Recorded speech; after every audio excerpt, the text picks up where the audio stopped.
OK, let's stick with United then. Where are they looking to strengthen? Well, look, you mentioned Joshua Zirkzee had come in over the weekend. It got announced at around 4 o'clock yesterday.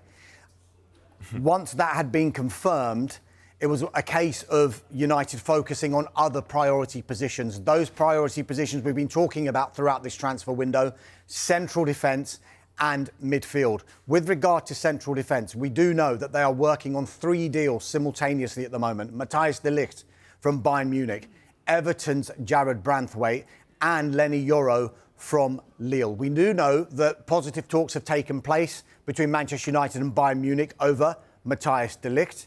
We do know that a strong option is still Jared Branthwaite, despite Everton's reluctance to sell, and then they don't even need to sell, we understand, at the moment. And so they are going to stick by a high valuation, which we believe to be £70 million plus. Manchester United will probably go in for a third time if they're getting noises that Everton are willing to negotiate on that valuation. Their last bid, of course, was £45 million plus £5 million in add-ons, a total package worth £50 million, which was rejected out of hand by Everton.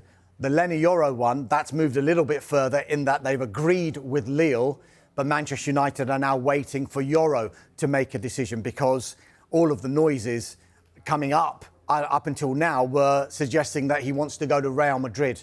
As yet, Real Madrid haven't matched what Manchester United have offered Lille. So United not giving up on that, even though the noises would suggest his preference would be Real Madrid. But because United are still there in the mix, they probably are getting some kind of noise that the door is not yet fully closed on a potential deal for Lenny Yoro. Another name that's emerged today, and it's just an inquiry, if you like, just about the situation of this particular defender, is Bayer Leverkusen's Jonathan Tah. Now, he has been linked strongly with Bayern Munich. Talks have advanced between those two clubs, but I'm told, as it stands at the moment, nothing has been finalised with Bayern Munich. So Manchester United just keeping an eye on that situation, plus the other 3 situations that we mentioned. With regard to a midfielder, it could depend on what happens with Casemiro. I think Manchester United are now expecting a formal interest now from the Saudi clubs. There has been interest from the Saudi clubs. They've just been exploring what kind of conditions would be required in a deal for Casemiro. I think United now will expect that interest to become more formal. And if they can get a good enough deal for Casemiro, I think it would help them go into the market for a midfielder. Manuel Ugarte from PSG. We understand that talks are still open between the two clubs over Ugarte, but he's one of a number of players that United are looking at in that position. OK, well, someone who may well raise a lot of funds for Manchester United could be Jadon Sancho. What's the latest? This is interesting because we had that development last week, didn't we, where Jadon Sancho is back in the fold with the Manchester United first team.